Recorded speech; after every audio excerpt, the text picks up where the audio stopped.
Hi, this is Lisa, and you are listening to I Love That Movie. This podcast is for movie lovers. It's not an unbiased opinion, it's not a straightforward review, it's just a couple people talking about a movie that they love. The format is each week I have a guest, and that guest and I discuss a movie that they love, something they're obsessed with, something they connect with. We'll talk about the plot, the director, and the actors, but we'll also talk about the personal connection my guest has with that movie. So if that sounds like something you want to listen to, keep listening.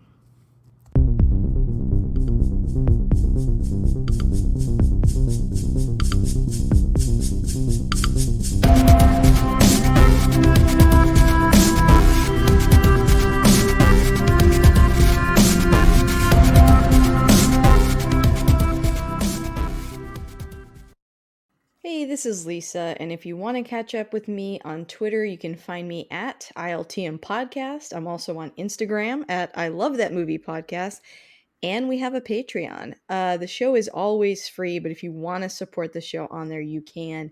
And basically, you get a weekly bonus episode. Right now, we're covering all of The Mandalorian. We're actually going to cover the finale next week, but you can go back and listen to all those episodes. Next, we're going to cover WandaVision. So, we've got stuff like that on there that's not movies, and then also my weekly roundup of whatever I've seen that week. I want to take a moment, though, to thank my top patrons, and they are Chris Balga, Michael Cross, Philip Barker, and Ricardo Alvarez. Thank you so much for keeping the lights on. We also have a website if you want to check that out. I love that movie podcast.com. And lastly, I want to say, guys, if you enjoy what you heard today, please subscribe and rate this podcast wherever you listen to it, because it does help new listeners find us. Well, I've got a returning guest on here today. I've got Gordon Smith. Say hi, Gordon. Hi, Lisa. Great to be back. And Gordon, if they haven't heard your other episodes, which are great, they should go back and listen to those. But Yes. would you mind introducing yourself real quick? Uh, my name is Gordon K. Smith. I am a writer, filmmaker, hardcore movie geek, particularly science fiction, but I do love all genres. And someday we'll talk about other things, other subjects. But We I, don't mind. We love sci-fi on I here. love the science fiction classics. I'm a teacher at Collin College in Plano, and film editor, film writer. Among other things, I was one of the first and longest employees of Blockbuster Entertainment. I used to write all those little blurbs on the back of the VHS boxes you took home. And that was one of many things I did for them. I was interviewed by National Public Radio once for some of my film resurrection work. And I've produced many tribute reels for film festivals for stars.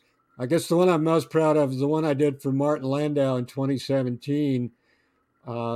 He died a few months, about 6 months after I did it, and at the request of his family, it was shown at his memorial service in Hollywood.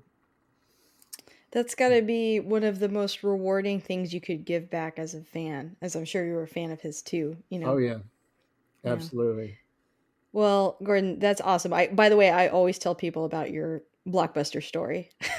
Just cuz I Great. love Blockbuster. I love, went there so much growing up, and I miss it. Every time I see people posting about reminiscing about it, I'm like, it's time we can't get back, the time spent in the our local Blockbuster. Those were Well, I some good think if memories. I remember right, you were not aware that Blockbuster started in Dallas until I I told was not. You are like the king of knowing everything that started here in Dallas. you. Yeah. You've got all the hookups even when we talk about films, but no, I didn't know that. There's so many companies that started here that I did not realize till I was older. Yeah. But that's so cool.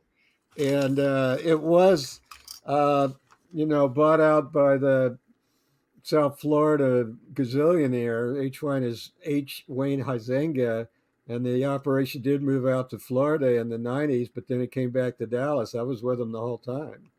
Wow. It's funny, when I was telling some people about that, I could tell that I feel like I'm full of stories, probably because I talk to so many people, but I was telling them about that, and they were kind of looking at me like, "Are you sure it really started in Dallas?" It's funny because you were Uh-huh. there for like the inception of it. For sure, but people my age that sort of didn't get to see the inception of it. It's funny that we didn't realize that this whole time, Well, just because you just think of Blockbuster as so, nationwide, that it's just not something that I it, had thought of. it became ubiquitous, my favorite word, in the 90s, but you can tell them that the Applebee's in Medallion Center at Skillman and Northwest Highway used to be the world's first Blockbuster store. Wow. Okay, I was gonna ask you that. That is good intel. Yep. That's awesome. So Gordon, you've been on here a couple of times and you've picked some great films. I love talking about these older sci-fi flicks. What movie did you choose today?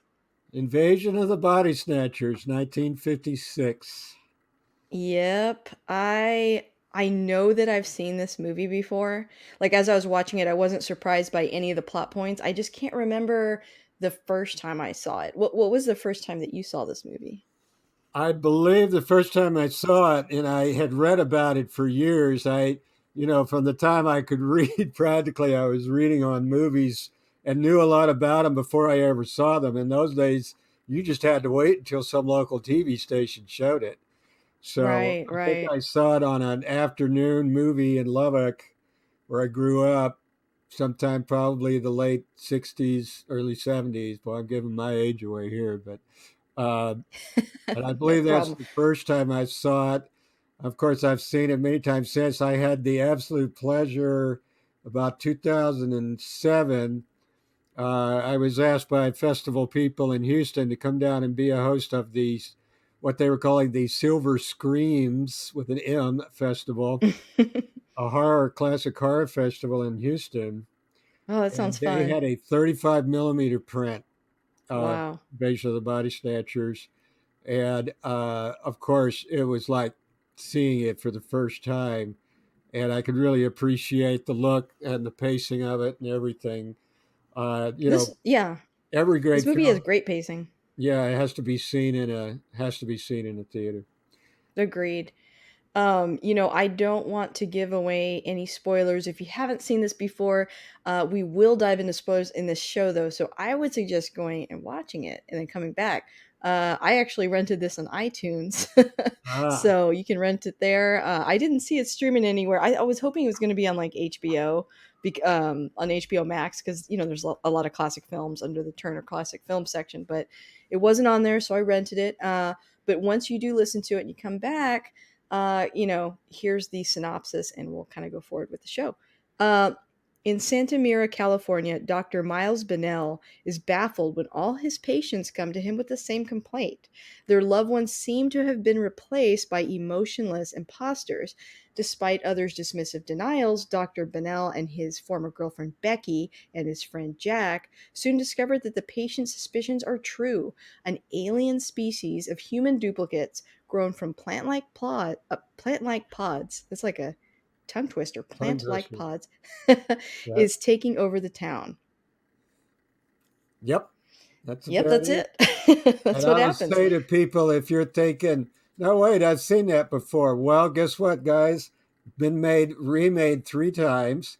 It's been Yeah. ripped off, copied, imitated to this day many, many, many times. TV shows, movies. And is one of the most influential films, and it's been reinterpreted on many levels over the years as to what its real theme is. And it does have a very sharp theme, and it's one of those handful of classics, science fiction classics of the 50s. And we talked about The Day the Earth Stood Still. You had some other guys talking about Forbidden Planet that were Hmm. groundbreaking films for reasons we'll discuss, and are just still being referenced and remade and ripped off to this day. Yeah, that's true. Even if you haven't seen this movie before, the plot will feel very familiar, because if you haven't seen one of the reboots or something that's ripped it off, like you're saying, I mean, just the sheer influence of some of the themes. Like I was even thinking, reading the description about, emotion and things like that. I even think about films like, you know, uh, Equilibrium, or, Yeah. any sort of Big Brother kind of sci-fi movie where emotions are sort of outlawed. So even if they haven't seen this specific movie, they're gonna feel like they've seen it before because they've seen so many nods to it. Now, what I've noticed about the remakes, the first one being, and there being be a lot of people who know the 1978 version with Donald Sutherland I and agree. Leonard Nimoy, and that was the last non Star Trek major film role that Leonard Nimoy ever had. Oh, Uh, I don't think I realized that. Wow. yeah, at a feature film uh, that. And then again in 1993, a version called Body Snatchers, just called Body Snatchers. And then one more time in about 2007 with Nicole Kidman, Daniel Craig, and that version is just called Invasion. So maybe someone's Oh, going to do okay. one just called The, I don't know, but I to, didn't realize that the Invasion one was another reboot of it. it is credited. It is credited to the original source. And but each decade that it's made in finds a new theme, a new interpretation of it, a new villain, a new. Well, we'll get into that later. Finds a new interpretation on what it's making a comment on. Yes, I'm excited to discuss those theories. I actually wanted to start, with a couple of quick facts that I had, and of course, jump in with your thoughts and with some of your facts too. The first one that I have, actually, we're going to kind of touch on what you're bringing up. Kevin McCarthy and author Jack Finney have always denied the rumor that this story is a statement against McCarthyism and communism. They just saw it as a thriller.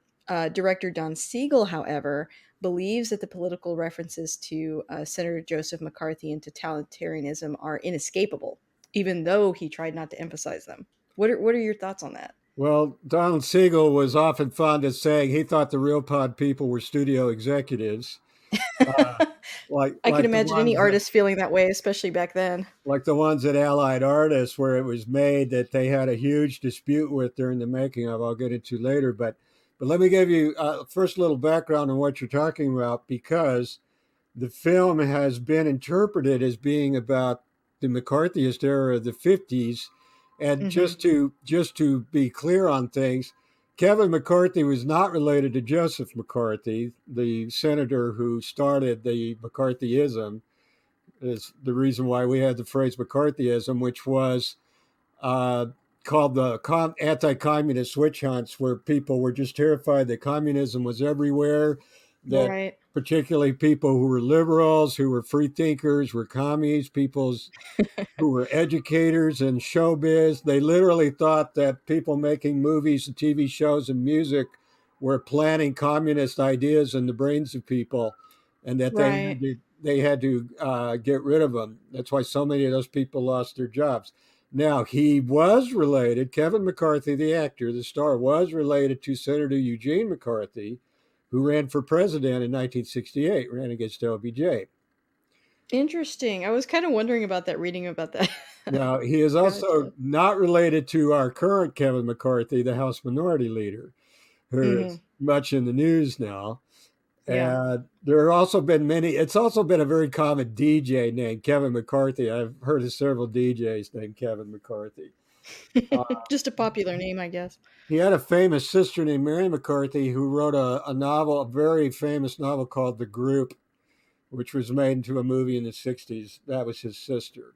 So, Oh, okay. for literary people out there. So people have interpreted now the hugely interesting thing about Invasion of the Body Snatchers, because there were many films that commented on the McCarthyism, and Martin Scorsese was always fond of saying the ones who could.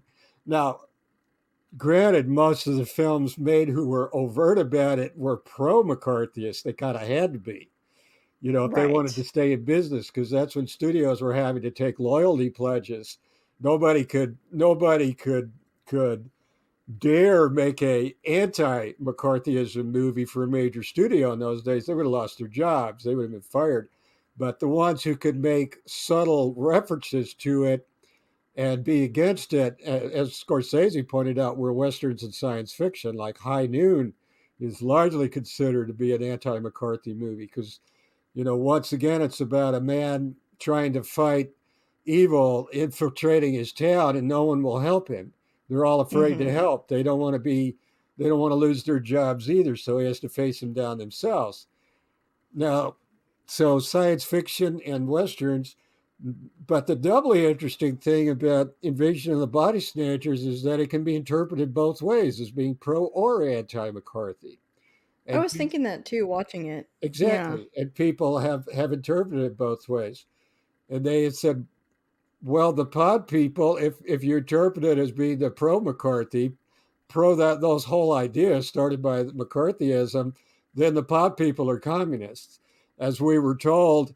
And I'm old enough that that kind of education was still happening in the early '60s when I was in school, when they were telling us that communists were anti-Christian, they were trying to brainwash everybody, they were, hardly not even human, and people in the '50s really and truly thought that communism was going to do that to our brains, was going to take over our brains.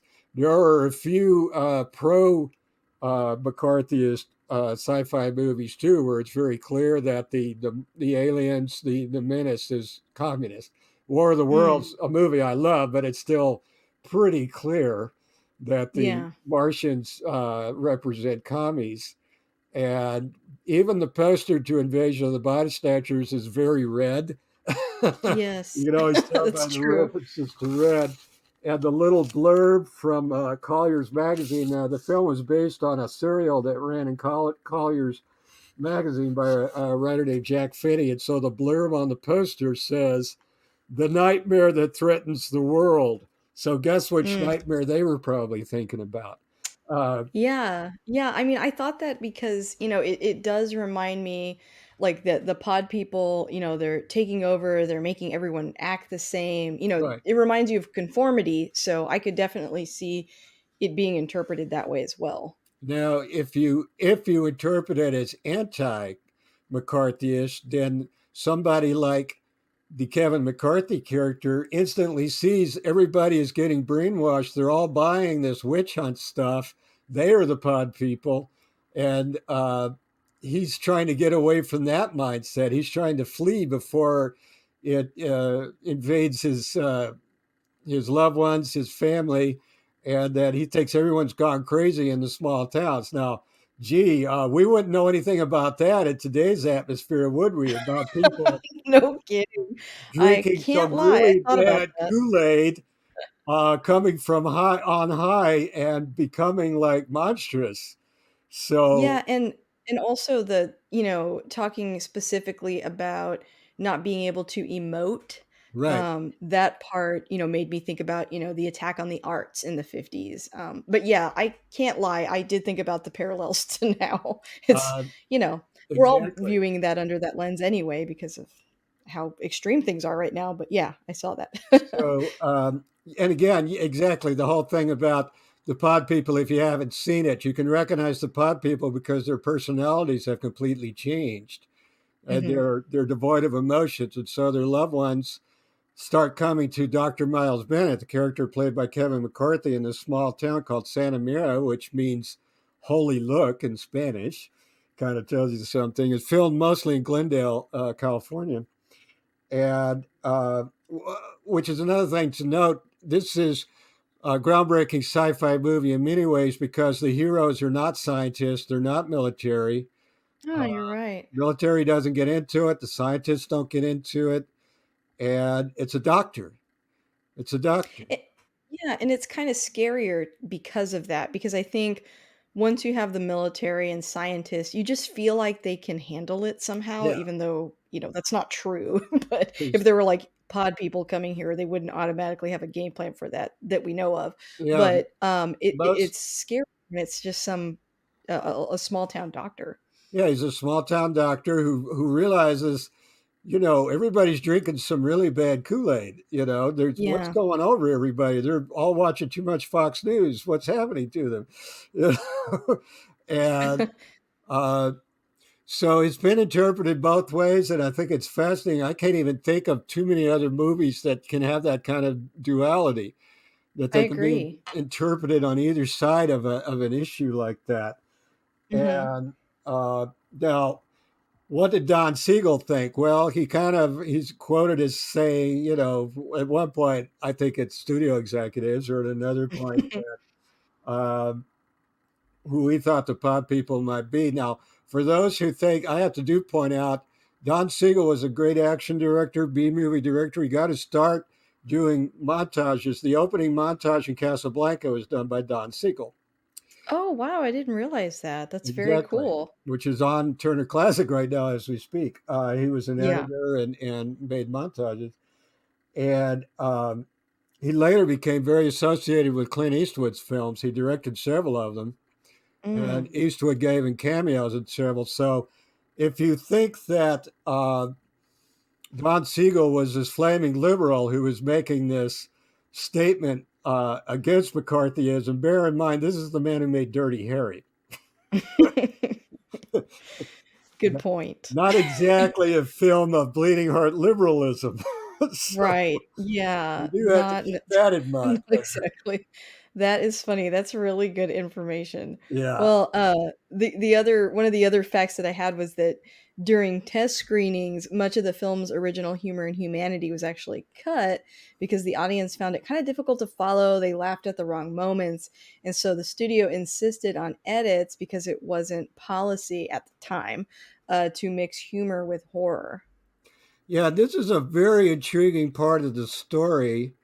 I had also, if you read up on it, um, it explains, among other things, the kind of short running time on it, even for a B movie made in the 50s. I noticed that, yeah. Until they tacked on the new ending to it, it was only 76 minutes. Now, that's kind of good news and bad news. That does make it move really rapidly, like at breakneck speed in a breathless pace. You're not sidetracked by humor or now.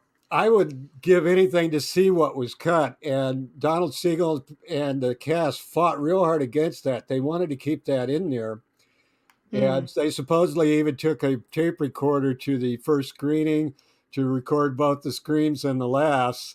But when they played it back to Allied artists, head honchos, they said, no, we don't want any laughs. There should only be screams. So they cut, I don't know, a good 10, 15 minutes of it. It does explain the short running time. But Mm. another problem with that is that there's parts of the story that are vague as to what exactly is happening and how it's happening. Yeah. Like when the neighbors, when they're friends, King Donovan and Imogene Coca. King Donovan was in several other. We'll talk about the cast here. Kevin McCarthy, Dana Winter. I'll talk about her in a minute.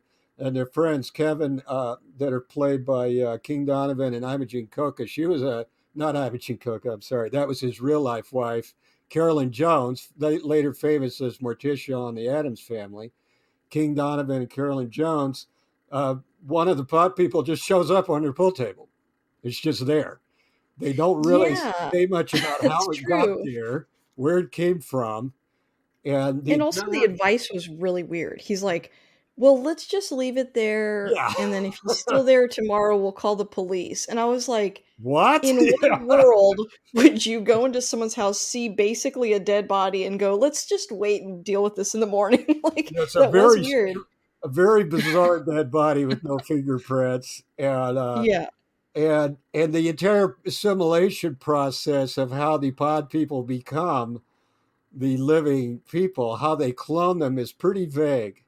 And it Yeah. seems to change during the film. There's been some theories about that as to how it happens. So I'm making an educated guess that a lot of that information got lost when they cut the humor out of it.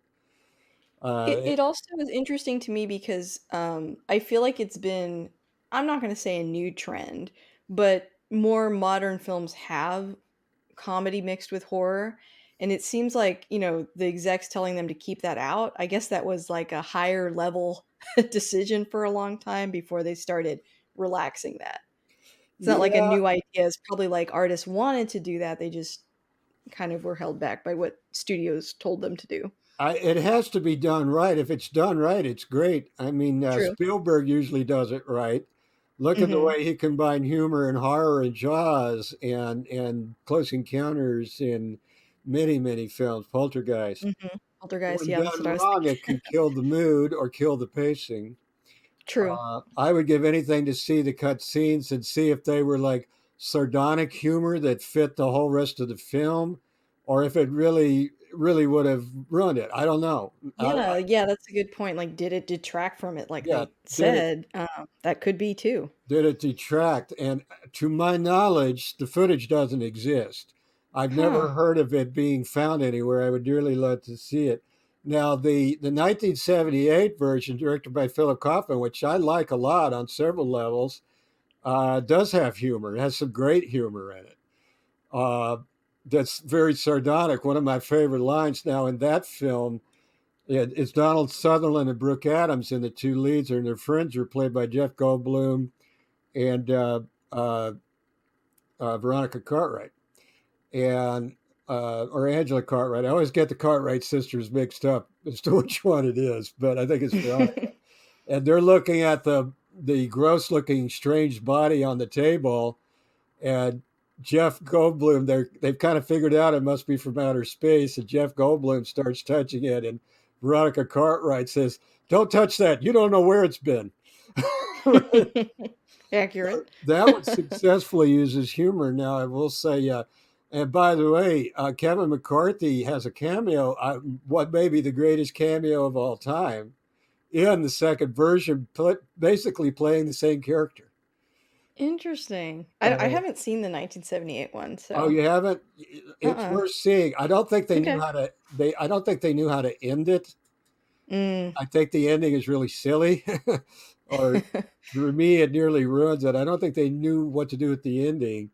Uh, but otherwise, it's very well made, and I think I've being McCarthyism not really existing in the '70s. I Sure. think it takes a real subtle jab at born again Christian, Oh. and that movement, because as maybe them being the pod people at one point, Leonard Nimoy, when you find out that he's really one of them, he says, "Just go to sleep. You'll be born again as a Mm. pod Yeah, you could person." kind of remake it, to fit whatever, Exactly. that era is sort of struggling with or at odds with, or yeah, that's interesting. Precisely, and Um, each remake I think has a new target. Now the one in '93, which is made by Abel Ferrara, stars Meg Tilly. Um, it's set on a military base in Alabama, and I think it's anti-military. that Uh, would make sense in the 90s. yeah, of depicting the military as all mindless clones with no emotion. And as more than one critic pointed out, that's kind of a pointless comparison, because military people are kind of taught to be mindless clones. You know, Right, they're following orders is part of how yeah, military they're functions, supposed to so if you follow criticize that, orders. it's like, well, yeah. Yeah. That's kind of like an incorrect analogy. Like a pointless Right. analogy. Now, the Yeah, we are version, not anti-military here. yeah, I wanna say exactly. much respect to Uh, those who serve. the 2007 version is such a mess. I can't tell what target they have for it. Ugh, And yeah, I don't think I've seen that one. Is that the it's one you're an talking about that's with, Nicole Nicole Kidman. Kidman? Yeah. It was a notorious bomb. It was like a mess. It was recut, reshot many times. They brought in the well, they were still the Warchowski brothers then, as we now know. As we know, they're now the Warchowski sisters. Right. But they were still the Warchowski brothers then, and they reshot some of it. I They finally tried. watched it a year ago or so, and I was doing something on Veronica Cartwright because she's in it too. She's in both those versions, Oh. and it's really terrible. The direction is terrible in it, and The stakes are high when you try to recreate something that's so classic. It's like, you better bring something new to the table, yeah, justify why such something so good has to be redone. And sometimes I think they try a little too hard to veer away from the source material, and it can be kind of disastrous. yeah, it completely, like, again. I wasn't sure what point they were trying to make, but it's completely divorced from the whole concept of the first film, which is small towns. And in the 50s, the small towns were just this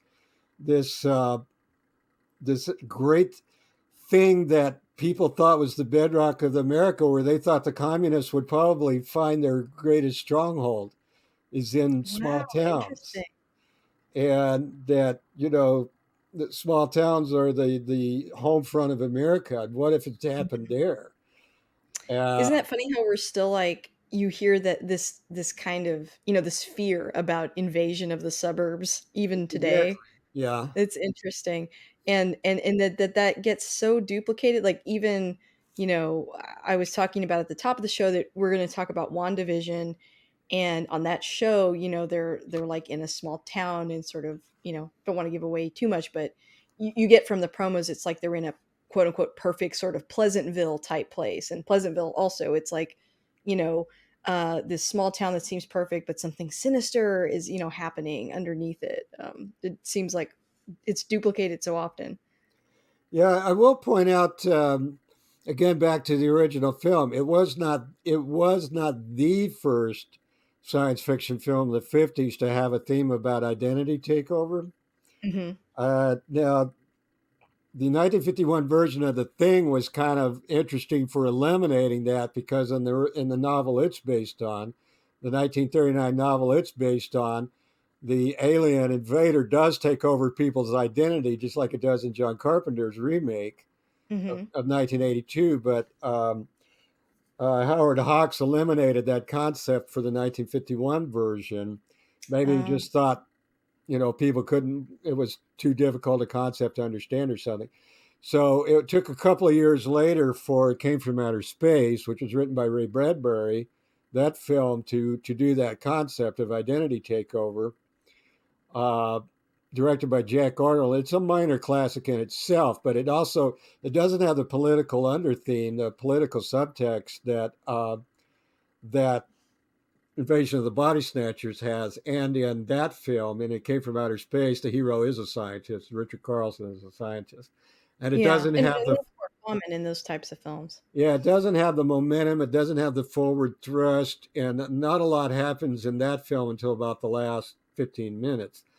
It is still Gotcha. good. It is still worth seeing. Then the idea was kind of done again a little bit later in Invaders from Mars, but Invasion of the Body Snatchers. And by the way, the story was just called Body Snatchers.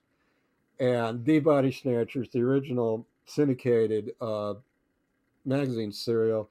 And they decided they didn't want to call it The Body Snatchers because there was a Boris Karloff horror film 10 years before that called The Body Snatchers, which had nothing to do with aliens. It was about 19th century body snatchers, but apparently they didn't want to get it confused with that.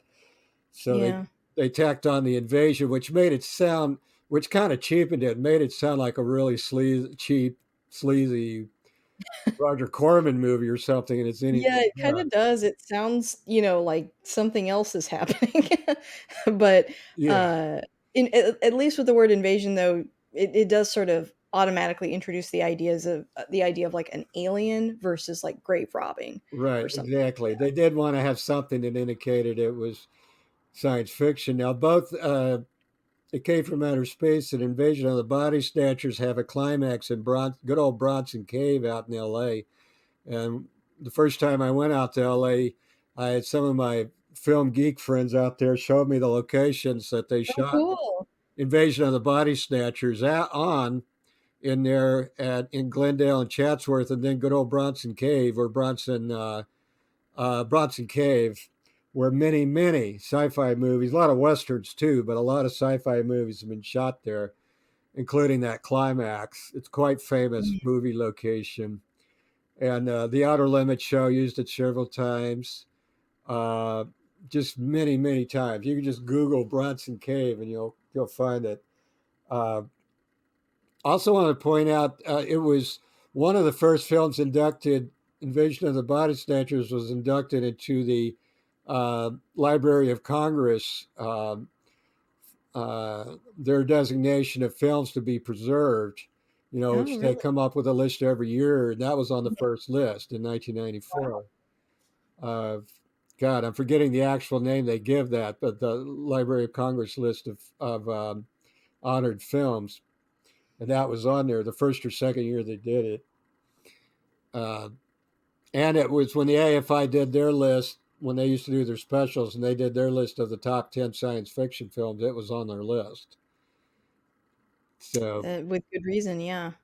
So, knowing that, keeping that in mind, and the kind of short runtime that we've talked about, I also read that it was filmed in 19 days and that the cast and the crew worked 6 days a week with Sundays off, and the production went over schedule by 3 days because of the night for night shots that the director wanted. yeah, it was like I would call it a B plus movie. It was not an A list movie, it was a B plus movie. And that would not have been too unusual a shooting time for that. So Donald Siegel was known as a very efficient director, and most of it shot at night. Uh, Yeah, the suspense parts, and it's very suspenseful. I mean, if Hitchcock had made a sci-fi movie, it would have been like that. I And agree. and Yeah, all is shot at night with pacing that just never stops. If you get to see it in a theater without commercials, it is truly suspenseful. And now yeah, it's also quite famous that the first version of it, the 76-minute version, was just too disturbing for people. And it ended really. with the Kevin McCarthy character running down the highway, dodging cars, screaming, "You're next, you're next, they're coming for you next." And which, again, people interpret as saying, "The commies are coming, the commies are coming for you next." Uh, the people who think it's pro-communist, and from what I've read, Kevin McCarthy, who I got to meet, nearly died. They were terrified he was going to get run over because they'd been shooting all night. He was like exhausted. They were scared to death he was going to get run over, and lucky for us all, he wasn't. But that was they thought that ending was too frightening, too disturbing for people, and they weren't used to science fiction movies with an unhappy ending. It was supposed to be, they kill the monster, they blow up the aliens, they fix the whatever it is, and everybody's happy at the end. Like one of those movies where everybody's laughing and happy after they just been through a horrible experience. Don't you love those? Yeah. And hey, ha ha ha, laugh, laugh, crack jokes. And so they went back and they shot a framing segment at the beginning and end where Kevin McCarthy's character, where Dr. Miles Bennett, has been picked up by the police and he's being examined by a psychiatrist. And good old Richard Deacon and Whit Bissell, and their names are not in the credits because the credits are finished before they shot the new ending, which brought the running time back up to about 79 or 80 minutes. And Okay. which, you know, some people like the ending. I know the critic Danny Perry liked the new ending, and other people said, it does kind of make it conform to the style that gives it kind of a not a total happy ending, but it's left with the feeling that now the authorities finally believe him and they're going to do something about it. Now, if you look up now they did finally they did find the 76-minute version without the bookends, and that has been screened. I think they screened Mm. it in the 80s or 90s, so it is possible to see it now. I forgot where I was going with that. That's I have to okay. We're tell you, covering a lot of ground. but But I was gonna say, that alternate ending that we got, or the I guess the ending that we've come to know, it does. I'm embarrassed to say it makes me feel a little bit better at the end because yeah, it's so hopeless, especially after he loses his partner. I mean, he's lost everyone in the town. He loses his partner. That's when he really snaps. I mean, he's just like, okay, and this is beyond dire. He's delirious, exhausted, and then he's almost getting run over. And that's really probably the more realistic ending. But they bring it back and they make us feel a little bit better at the end. That, like you said, that they don't give it to us all the way. We don't know what happens next because who knows? Maybe they try to warn him and it's too late because it's already infiltrated at least one person by the time he's there. So could be a situation where it's too late. But they give us a little grain of hope at least. and what happens to his girlfriend, and there are like It's also I want to say it was not a movie, not a science fiction movie meant for kids at the time. It's a Oh, sure. movie made for adults. Uh, Yeah. and you know, he obviously has a sexual relationship with Dana Winter. They're not married, and there's some little wink wink things in there about Oh, that. for sure. Their entire relationship is kind of, like, dicey for the 50s, like, Yeah. they keep mentioning that they're married, and I guess both of their spouses are gone or passed away, like, do they address that, or is it just left vague? Well, there is something I find interesting in it. Dana Winter was a British actress. She was kind of the B movie Elizabeth Taylor. She looked a bit like Elizabeth Taylor. Yes, yeah. Very beautiful actress. No, she made lots of later films, TV shows. She was in Airport. In the movie Airport, she played Burt Lancaster's wife. Uh, but she's clearly British. She makes no attempt to hide her British accent. So when they're in the club and they meet a couple of other doctors from the town in the club, one of them talks about delivering her when she was born in the town, and I made me think, okay, when did she become British then? you know? Yeah, and it's also awkward, like, this person you're interested, I remember when they were delivered. It's like, "Oh, Yeah. okay." Kinda uncomfortable, but yeah, I thought, she is so beautiful, like, it doesn't seem realistic she would be in that town. Uh, exactly. and her outfits are, like, so, tailored and crisp and just very fancy. Uh, Absolutely yeah, beautiful. You would think she'd have a modeling career or something, exactly, but then yeah. what But happens to her in a is small town. was a shock that just floored people in 1956. You know, Yeah, I mean, because the beautiful, faithful, sweet woman always makes it. and She and did nothing to quote unquote "earn" her bad end, so it's just right. something we're not used to seeing. And you remember what when he knows earlier in the film, he says, "I know you're new. I'll always know you by your kiss." And then as Yeah, they're laying on the floor of Bronson Cave there, and he kisses her, and the look in his face like, "Oh shit." yeah, and her eyes look all like, you know, lifeless or whatever, and Yeah, she went to that sleep, and it was that is good. one of the great moments in science fiction, right there. Especially since it's so subtle and there's not, like, special effects. I mean, sometimes in the film we see, like, the pods and they're foamy and gross, and we see the doubles and, like, that all looks really good, I think, still. But, the scariest moments are not necessarily with those props. They're the emotional, reactions and performances that the actors give. Yeah, I love the scene where they've discovered the pods in the greenhouse, and they Mhm. do it with some Dutch angles or Canada angles. And that's real funny. If you read the stuff on IMDb, that Allied artists they had told them the pod people were going to be naked, and the models they had made of the stars were going to be naked. They were really afraid that we can't have nudity in this film, and they're covered with the slime and bubbles anyway, so you can't really see it. So funny to think how far we've come, now with, Yeah. like, HBO and stuff, it's like that's not a concern anymore, but yeah, back then. We've kind of I mean, we've already started talking about some of your favorite scenes, but let's dive into can you pick, like, a few that really stand out to you, every time you see this movie? Oh yeah. That the ending is just that a film like that, you know, that they at least tried to do that in 1956. Mm, What a total change to the way those movies were usually made at the time. And that's why when you see Kevin McCarthy in the 1978 version, he's doing the same thing.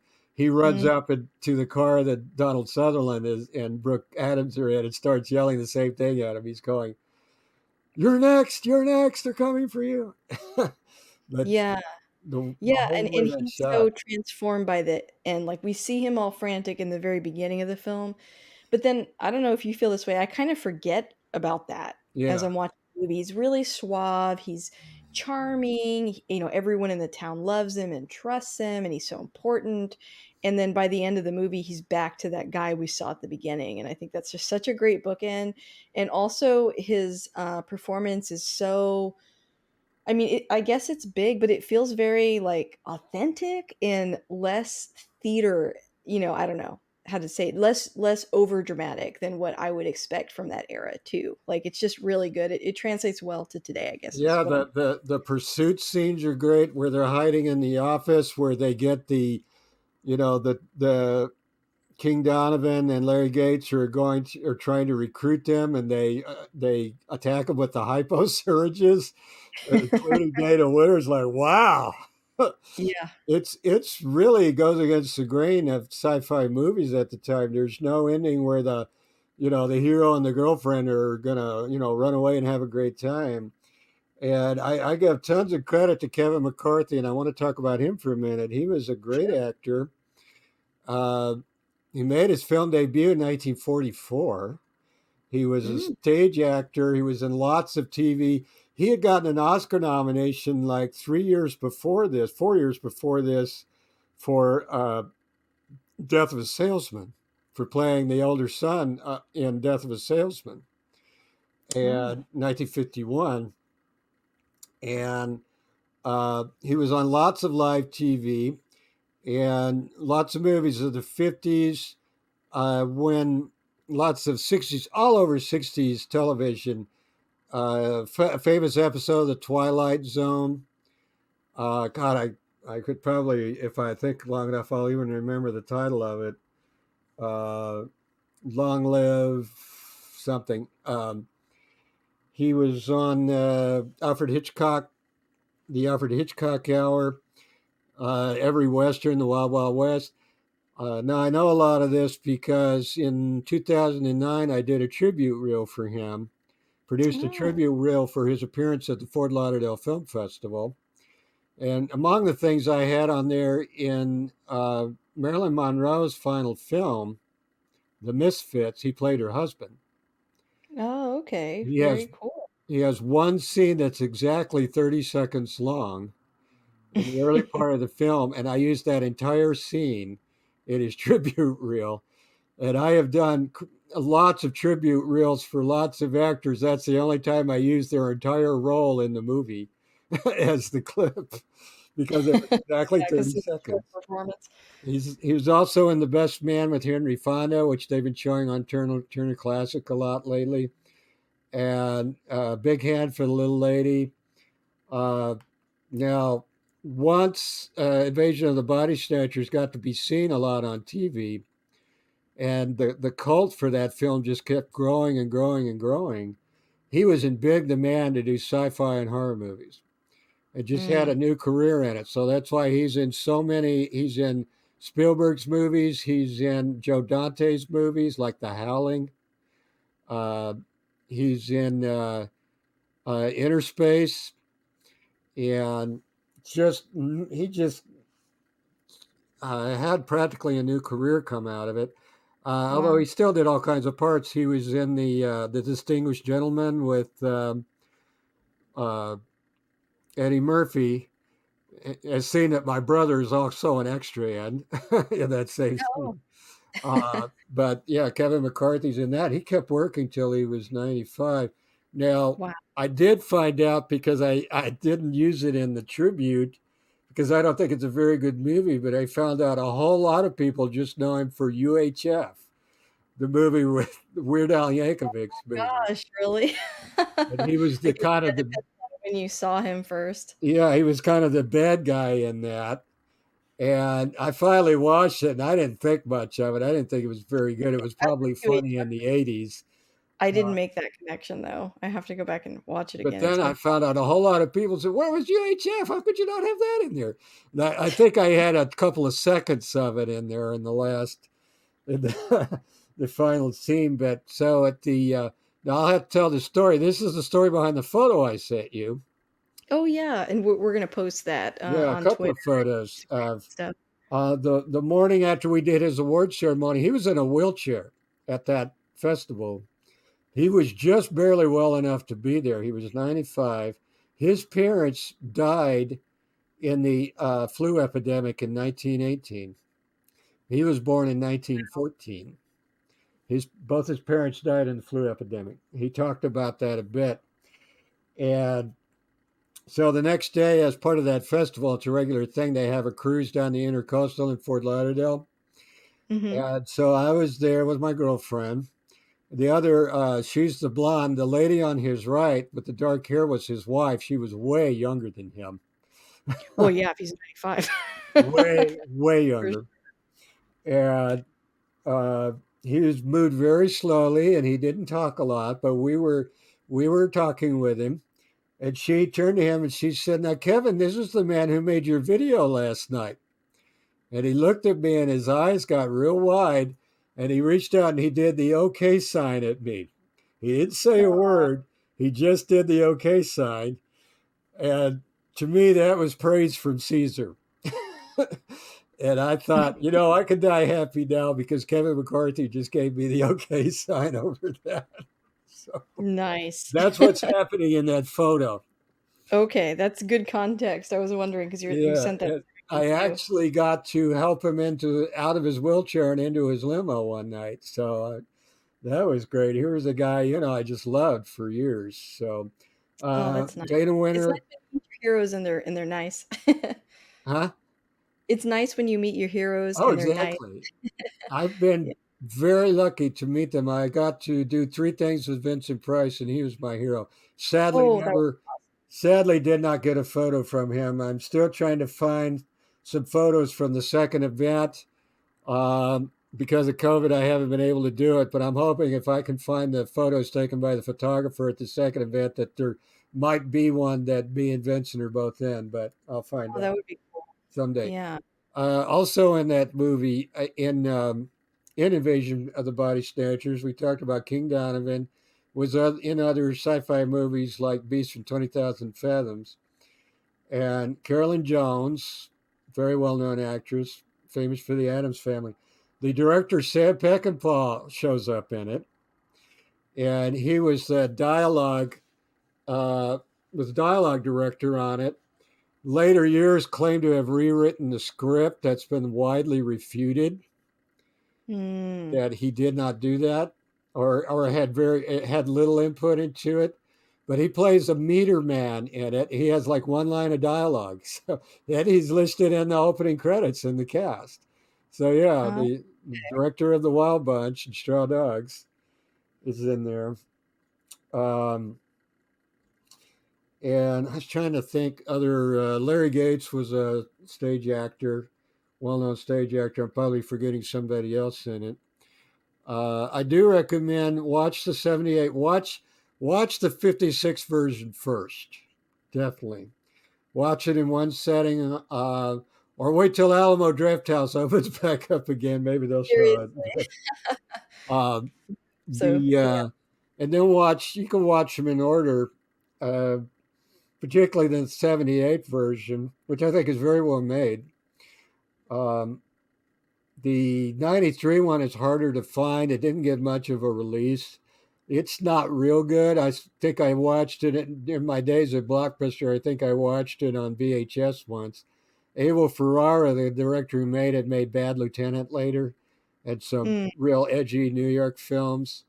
yeah. Uh, but I do remember it having a couple of pretty good moments in it. So it's not a total waste. Like I said, the 2007 one is kind of a mess. I would watch anything that Nicole Kidman and Daniel Craig are in, but they don't. Sure. They're not well used in it either. Ugh, that's too So bad. That's rough. When you were talking about, Kevin McCarthy, and I was just thinking, like, that, not only is he not playing a scientist, like you said, in the film, but I think he's also, like, he's very charming and kind and stuff, but I noticed that he's not dismissive, like, even though he does try to reason with people like, "Hey, that can't really be happening." I did notice that he's very, like, sensitive to people in the film, and he hesitates, like, more than I think a lot of, you know, I guess doctors would. I mean, I guess that's why he's the hero, right? Because he's a little bit more in tune with everybody, it seems like in the movie. yeah, and I like that he was largely a character actor. He did a tour of Give 'Em Hell Harry after James Whitmore stopped doing it, and he did that play as Truman, and had great success with it on Broadway. And he was, a very a renowned actor. I like that he's not the macho hero guy in it. Yeah, Like, yeah, like, when that little boy that scene where in the beginning where they're driving by that house or to the house, and that little boy runs out there and they almost hit him, and then, yeah, there's an exchange with the mother. Even though, he doesn't jump to conclusions, like, obviously, it's not realistic for him to be like, "I wonder if there's body snatchers," but right, he he's like, "This is odd, like, this is an odd situation," and, there's a little bit of that, monologue over it that's like, I should have known right at that moment. I sensed something was off. And like, I like that they plant that a lot throughout the film where somebody tells him something and he tries to reason with them, but it does seem like he's kind of, I wouldn't say swayed, but it affects him that the other person believes it so much. right, Like he was like, well, how would you, like with that girl's cousin or sister, where, he's like, well, how would you know if they're acting just like them and they sound like them and they remember everything that person remembers? Like, what more is there?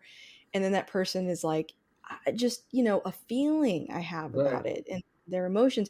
And he doesn't go like roll his eyes. He's kind of like, huh, like, how do I get through to this person to comfort them, instead of his reaction being like that. In a lot of like horror movies, especially the main male character, they're usually like, you're being so silly, ladies, and then by the yeah. end he's like, oh no, the ghosts are real or whatever. But in this movie, like, he listens to everyone when they tell him they're afraid, and I just thought that was interesting. And if they're not that, and particularly in science fiction, they're either the wimpy scientist, uh, Yeah, true. or they're the macho military guy like Kenneth Tobey was in several sci-fi movies, or John Agar, or the actors like that who are, have a gun and they're the macho guy hero, and he's none of those. He was the perfect actor for that role. Yeah. I also want to point out, I'm looking at my notes here, that I consider Invasion of the Body Snatchers to be the first film noir sci-fi because it's shot like film noir, and it's Yeah. now I you I, could I argue that, yeah, them the year before kind of is too, the one with the giant ants. It's shot and written and shot and directed like film noir. Now I love that idea of combining those two genres. It's been done many times since. Blade Runner is film science fiction film noir, Sure. a Dark City classic too. example. Not for the least of reasons is that it takes place in Los Angeles, which is the location of many a film noir movie, uh, Right. Yeah, I was thinking about that when you were talking about that in the beginning. I was like, like oh yeah, Chinatown. LA. And it is very much film noir, Body Snatchers, with the use of light and shadow, and someone who's turns out to be a femme fatale, only for much different reasons than usual in film noir like crime and mystery movies. So Very true, but she kind of acts a little bit like a femme fatale, yeah, she's beautiful, but she's capable, a little bit more capable than sometimes the lead is, and she is part of the action. She needs to be protected, but she's also kinda quick on her feet, like, she just kinda has some of those qualities that you would come to expect in a film noir. I completely agree. yeah, she gets one of the syringes and stabs him with it, uh, Yeah. after they're both, taken some drug, presumably speed, to stay awake and not fall asleep. And then she falls asleep. Uh-oh. I So can't imagine anything worse. Maybe just I really like sleeping, but that thought just it exhausts me. I'm like, not only are you running from a life-threatening situation, but you can't sleep. No, I love my sleep. I think yeah, that makes it very frightening to me. in the 78 version, Donald Sutherland, in that version, he plays a health inspector.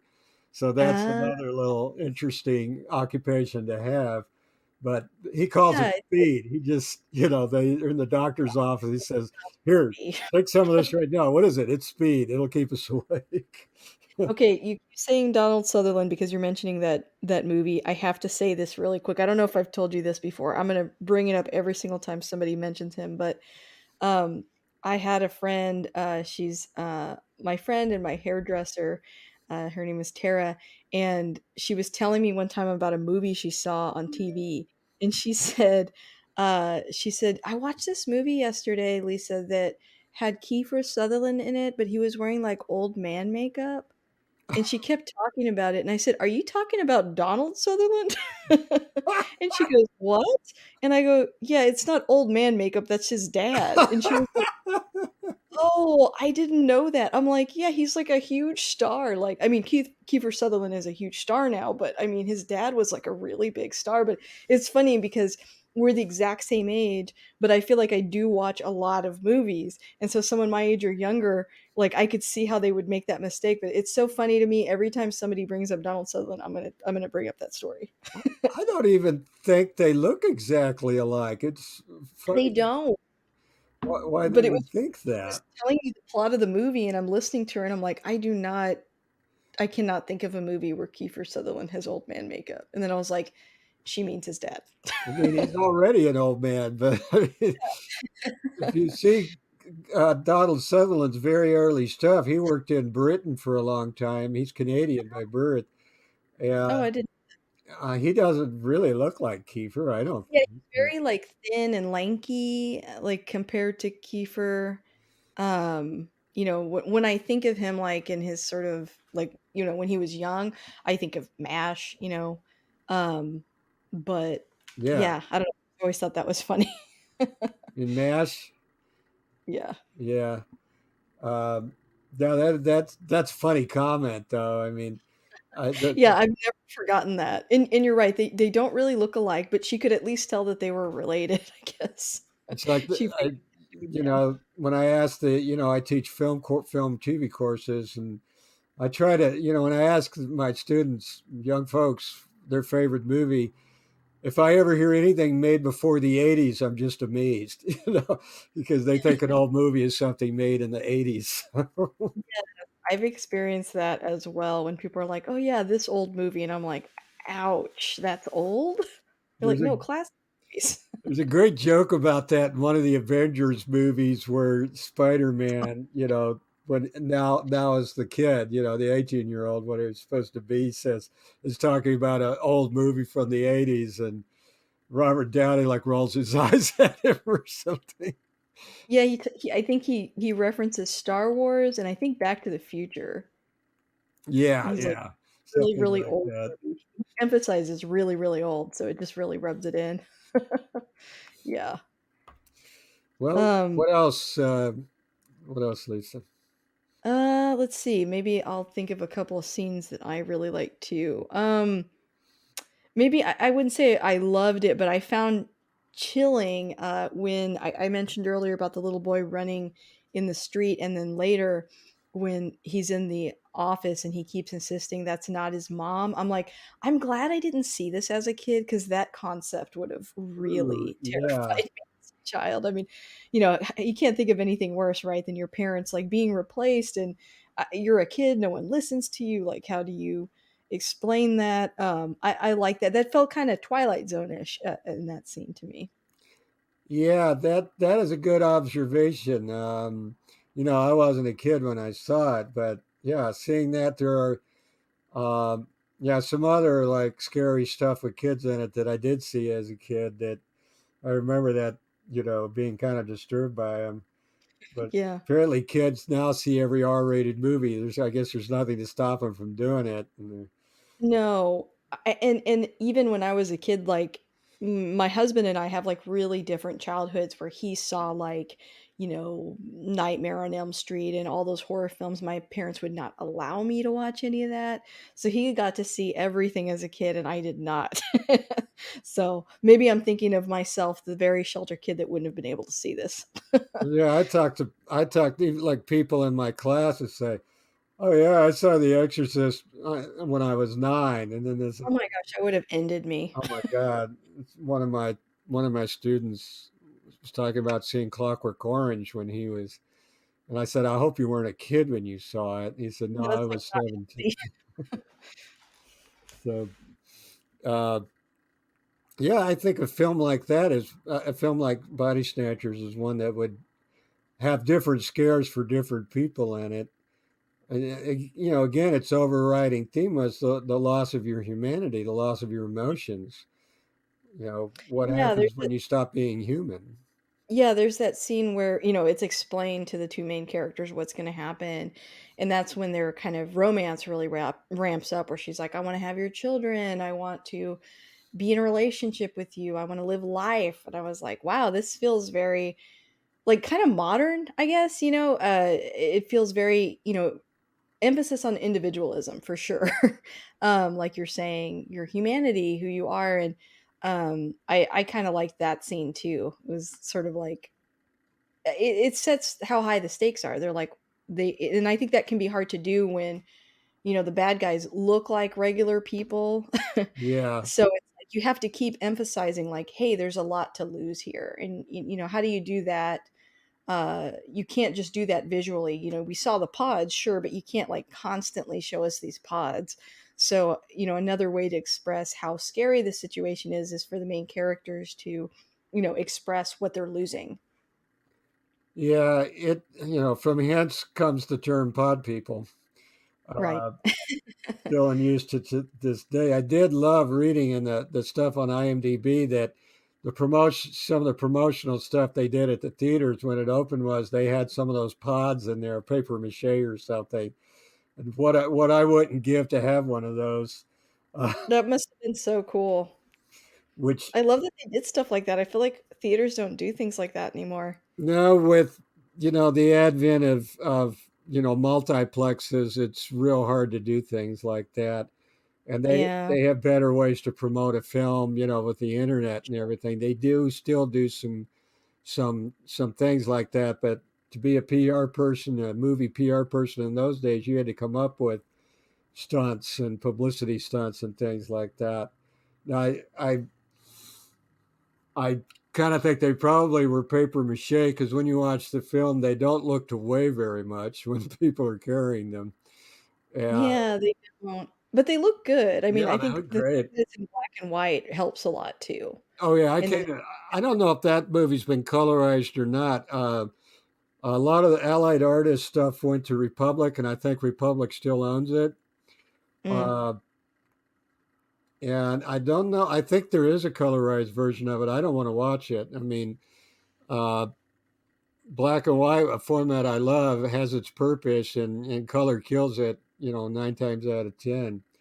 Uh, agreed. And plus, I feel like those pods would have looked too like Little Shop of Horrors-ish, yeah, which was probably inspired by it, but still, too like often. I think it would make it maybe a little too cartoonish. Too cartoonish, or maybe not. It would lose the atmosphere. It would lose the Mhm. film noir look. The pods might look fake. I do wish in the scene where he finds the pod in the back of the car. I think it's obviously a scene maybe they rehearsed a lot because he doesn't even seem to be surprised. He just opens the trunk, takes it out, sets fire to it with a flare. Instead of like, oh my God, Yeah, how'd this pod get here? how does But pod get here? And it might have been in the wee hours after they had rehearsed that scene a bunch of times, or they had to wrap it up. And Donald Siegel was just saying, "Let's do this scene really fast," or something. burn it, yeah. It's the kind of That's thing that uh, you like to imagine what Hitchcock would have done with it, and they did great things with it on the budget they had. I think so, and I think, you keep mentioning, we've mentioned a couple times, like, the tight run time. Yeah, Um, I think it's a very exciting movie. I know, like, sometimes people complain that older films, not me, I'm fine with it. I like pacing. But, people will say that older films have like a slower pace, and they do. We've gotten to the point where movies are like crazy fast, in my opinion. But this movie is pretty fast paced. it has great momentum. There's always something moving in the frame. Mhm. The camera's moving, the actors are moving. And again, it's another thing that sets it apart from so many sci-fi movies of the 50s that are a lot of talk and long stretches of just talk and uh, Yeah. nothing much happens until the final scenes. Like uh, not this one, which is why we still can enjoy it today. Yeah, there's not really a scene wasted in the Yeah. movie, and, I think that's good. I think, because, like I said, I think it translates well to people today. And you're right. In some movies, they talk and talk. Oh, I know what I was going to say. I had read that what it's based on, the serial that you talked about, did have more character development and more, more dialogue, and that the guy that originally wrote that was a little upset that so much of that was cut from the film. Yeah, Jack Finney. Um, and I'm going to make a guess that it was cut at the same time as the humorous stuff that they decided they didn't want. That maybe some of that humorous stuff was characterization and more explaining of the process of becoming the pod, and that's better explained in the second version. That movie does take some steps to try to show you how the pods take over the people. Uh, so I'm guessing that was another victim of the massive cuts they made in it. Mm. And I have not. I'll be honest. I have not read the original novel as the novel or the serialized version of it. What I've been told is the ending of it that the aliens just kind of give up. Just decide they're not, humans are too tough for them. They're not going to take them over, and they just give Really? up and leave. Which Oh, that's not satisfying. not a very impactful ending for a movie. So they had to do something Y'all are else. just too much trouble. We're just gonna go. Yeah, I wouldn't like that as much. I think if I were a writer, I think that I would be like upset about character development. But I think as a film, films are different from books. Yes.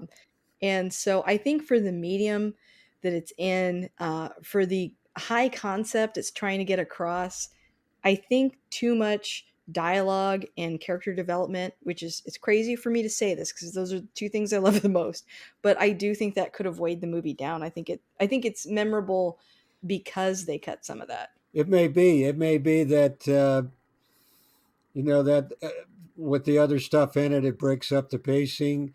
Maybe the Hmm. humor was too distracting. I don't know. We just don't know. But it might have hurt the pacing. Oh, I did remember one more thing. I wanted to point out on Kevin McCarthy. He did a second cameo in after the '78 invasion of the Body Snatchers. He does the character again in the second Looney Tunes movie, Looney Tunes Back in Action. He shows up as Dr. Bennell in that one too. So Nice. I have not seen it, but I've read it, and I'm dying to see it. The clip is probably on YouTube. I'm If you sure. if you look up the trailer, Invasion of the Body Snatchers has a pretty interesting trailer. If you look Oh. at it, they shot the trailer has an introduction by Kevin McCarthy, obviously shot at the same time when they shot the new bookends because it's on Oh. that set. It's with Bissell and Richard Deacon, and he like while he's talking to them, he suddenly turns to the camera and starts addressing the audience. You won't Uh, believe this nightmare. You have to see it with your own eyes. It's kind of wow. corny, but it's kind of memorable. It's I'm gonna have to clearly look that up now. yeah. Look that up. Put a link to it. Uh, put a link to the trailer. Okay. You'll see. You'll see. Well, do you feel like we covered everything? Was there anything else in your notes that we hadn't touched on yet?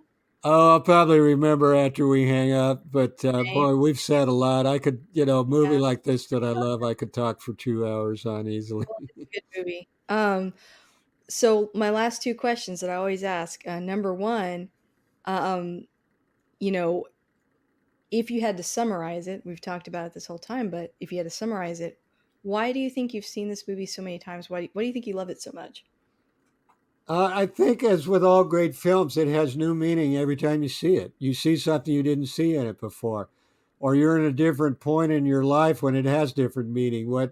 Maybe in this case, losing your humanity, you losing what makes you you, means at different times in your life.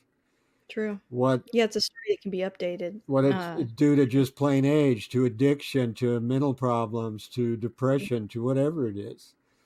Yeah. Uh, and you learn more about the time in which it was made and what it meant to them. Uh, I kind of, I have in the past compared it to a film that has nothing in common with whatsoever, except it just has a really fascinating theme, and that It's a Wonderful Life. That, No, you know what? When we were talking about this, I thought about It's a Wonderful Life. I think yeah, because of the town. yeah. And Well, because there's a connection between the main character and George Bailey somehow. yeah, when he does the nightmare version of Pottersville, and nobody Mhm. recognizes him, and that the people he loves have changed, and Yeah, yeah. they're not the people he loved anymore. They've turned into something far worse. See, there's more link there than I even realized. There's more specifics in the fact that they have a memorable theme. Yeah, Interesting, yeah. very interesting. I'm glad you said that. Um, I for me, like, I think I just have a big place in my heart for, 50s and 60s films. It's almost like I can't explain it. It's like a relief washes over me when I watch them. I don't know. I They're just comforting. And like when you picked it, I was like, oh, good. I get to watch one of these kinds of movies. Um, I just really enjoy that age of cinema. And I love sci-fi. So like anytime someone cool. picks sci-fi, I'm like, oh, like rub my hands together. Can't wait to talk about this. So I love this movie because like we've kind of mentioned already, the runtime is really good. It's solid. I feel like you could sort of I'm always preaching on the show. I feel like this is one of those films you could be like, okay, you say you don't like older movies, watch this one. I think this is a really good one that would translate to audiences today. Yeah, I just think it's such a solid film. It ages phenomenally. I just popped it in and watched it again and was completely entertained the entire time that I saw it. Watch it at night in one setting. It's not Yeah. long from beginning to end. Don't stop it if you're watching it like on a Blu-ray or something. Get the full effect. Exactly. Oh, you said there's two things. What's the other one? You said there's two things you always ask. Questions. The second question is, what is your like elevator pitch to somebody? Like, if they haven't seen Invasion of the Body Snatchers, what do you tell them it's either about or that you like about it to kind of hook them and make sure that they watch the movie? I would say I said, I know you've seen a million movies, TV shows, and everything about identity takeover, but you really ought to see the movie that really explored that the first time, Hmm. in the way that movie does, and it'll tell you more about the politics of the '50s than just about any other movie I can think of, and about the way people were thinking about their lives as Americans. And it's also Yeah. just a lot of fun. It's suspenseful. Um, and you'll see where you know over 60 years of other films with a similar theme have gotten their ideas from. Yeah, I think anytime there's, something in pop culture that we've revisited a bunch of times, it's always a good idea to go back and see the original. Where did all this come from? And it's you can see why it started, why so many other movies have duplicated it because it's such a good film. Yeah.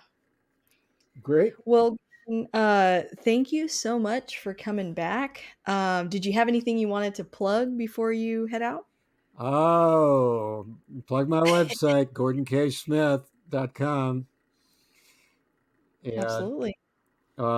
check out my Martin Landau video. It's on the top of the page. It's the one thing I've done that's gotten the most attention, I think. Um, except for the people who got mad at me because I didn't have more from Space 1999 in it. I just had a few seconds because I'm sorry, I thought Space 1999 was a bad show. I thought it You're was like, "I made the reel, I decide what goes in." I thought it was kind of a poor imitation of a British imitation of Star Trek. I mean, I'm not sorry they made it. I just thought it was far from his best work. Mm. So, but a lot of people loved it, and I got a lot of comments. You Oh, know, that's funny. Well, when you come back, we've got to, again, you mentioned that you'll pick something besides sci-fi, but don't feel like you have to. As I said, I love talking sci-fi, so we definitely have to have you come back. I'm sure you've got a list of movies Oh yeah, that, might yeah, that you want to might talk discuss. about Fantastic Voyage next time or Cool. one of Very cool. those. Awesome. You bet. Well, thanks so much, and have a good one. You too, Lisa. Thanks a lot. Always a pleasure to do this.